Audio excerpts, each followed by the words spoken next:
نحمده ونصلي على رسوله الكريم أما بعد فأعوذ بالله من الشيطان الرجيم بسم الله الرحمن الرحيم قل هل يستوي الذين يعلمون والذين لا يعلمون صدق الله العظيم وقال النبي صلى الله عليه وسلم خيركم من تعلم القرآن وعلمه أو كما قال عليه الصلاة والسلام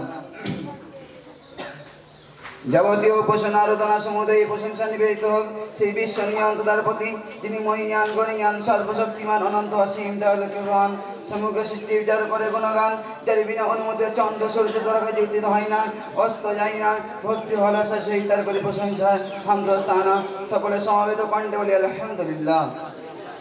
অসংখ্য দরুদ ও সালাম প্রেরণ করি সেই বিশ্ব মানবের প্রতি যিনি আগমন করেছেন বিশ্ববাসীর করুণা হয়ে বান্ধবতিকের পথের দিশাই রূপে, যার উপাধি আল আমিন সাদিক সত্যবাদী আমানতদার, যাকে সৃজন না করলে আকাশ পাতাল বৃক্ষ তরুলা এমনকি মানব দানবকে সৃষ্টি হতো না, তারই শানে একবার বলি সাল্লাল্লাহু আলাইহি ওয়াসাল্লাম।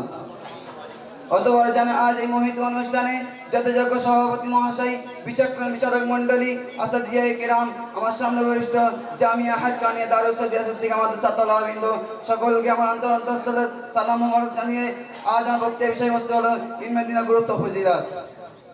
বন্ধুগণ, ইলমে শব্দ আবিধানিক অর্থ হলো জ্ঞান ও বিদ্যা। ইলমে দ্বীনের গুরুত্ব অপরিসীম। এই দিন এই মানুষকে উভয় জগতে কল্যাণ বয়ে আনে। এই দিন মানুষকে শিক্ষা দেয় ভাগ্যবান বাতিলের ন্যায় এবং ইনসাফের, শান্তি এবং সুখের, পশুত্ব জীবন দান করে মানুষত্ব জীবন। তাই তো রব্বুল আলামিন তিনি বলেন কুল হাল ইয়াস্তাবিল্লাযীনা ইয়া'লামুনা ওয়াল্লাযীনা লা ইয়া'লামুন। হে নবী, আপনি বলুন যারা জ্ঞানী এবং যারা মূর্খ তারা কি সমান হতে পারে? বন্ধুগণ, ইলম ছাড়া মানুষ পশুর সমতুল্য।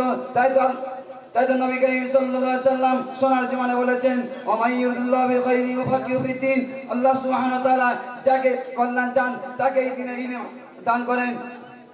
বন্ধুগণ, দ্বীনের সঠিক ইলম যার মধ্যে থাকবে সে কোনো পথভ্রষ্ট হবে না, সে অন্যায় পথে চলবে না। আল্লাহর নাফরমানি তার পক্ষে অসম্ভব। পক্ষান্তরে ইলম না থাকলে সে অন্যায় পথে চলবে, অন্যায় কাজ করবে, আল্লাহর নাফরমানি তার গুনার মধ্যে লিপ্ত হবে। প্রিয় শ্রোতা মণ্ডলী, ইলম এমন সম্পদ যা কখনো ক্ষয় হয় না। ধন সম্পদ চুরি হতে পারে কিন্তু ইলম কখনো চুরি হবে না। তাই তো নবী করিম সাল্লাল্লাহু আলাইহি ওয়াসাল্লাম সোনার জমানে বলেছেন খায়রুকুম মান তাআল্লামাল কুরআনা ওয়া আল্লামা। তোমাদের মধ্যে ওই ব্যক্তি উত্তম যে নিজে কোরআন শিখে এবং অপরকে কোরআন শিক্ষা দেয়। বন্ধুগণ, নবী করিম সাল্লাল্লাহু আলাইহি ওয়াসাল্লাম আবারও বললেন তালাবুল ইলমি ফরিযা আলা কুল্লি মুসলিম।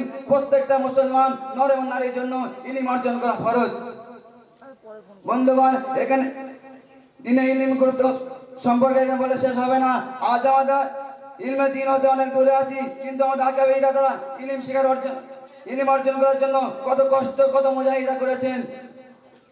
আসুন বন্ধুগণ, ইমাম মুহাম্মদ রাহমাতুল্লাহ আলাইহি তার বাড়ি থেকে মৃত্যুর সংবাদ এসেছে, তারপর তিনি বাড়িতে গেলেন না। কেন? তার দার্সের সবক ছেড়ে যাবে, তার ক্লাসের সবক ছেড়ে যাবে, তার ওস্তাদের কাছে সেই সবকটা বোঝা ডিস্টার্ব হয়ে যাবে। এখান থেকে বাড়িতে গেলেন না। ইতিহাস সাক্ষী আছে ইমাম শাফি রাহমাতুল্লাহ আলাইহি কাগজ কেনা পয়সা নেই, তারপরে তিনি দার্সে বসে হাদিস মুখস্থ করতেন, পাথরের গায়ে লিখে রাখতেন। আমাদের আকাবেরা তারা দিনের পর দিন না খেয়ে ইলম অর্জন করেছেন। আসুন বন্ধুগণ, আমরাও আজ ত্যাগ স্বীকার করে ইলম অর্জনের দিকে ধাবিত হই। আল্লাহ সুবহানাহু ওয়া তাআলা আমাদের সকলকে ইলমে তারাক্কি দান করুন। বলে আল্লাহুম্মা আমিন। ওয়া আখিরু দাওয়ানা আলহামদুলিল্লাহি রাব্বিল আলামিন। আসসালামু আলাইকুম ওয়া রাহমাতুল্লাহি ওয়া বারাকাতুহু।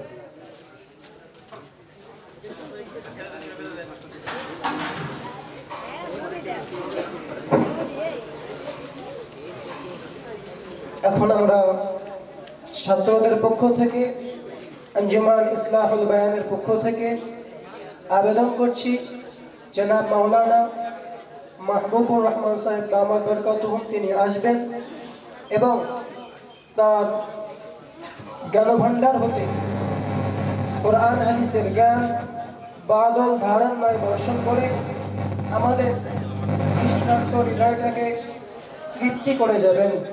আমাদের সম্মুখে আসছেন, কেননা আঞ্জুমান সম্পর্কে আমরা সকলেই এখন ছোট বাচ্চা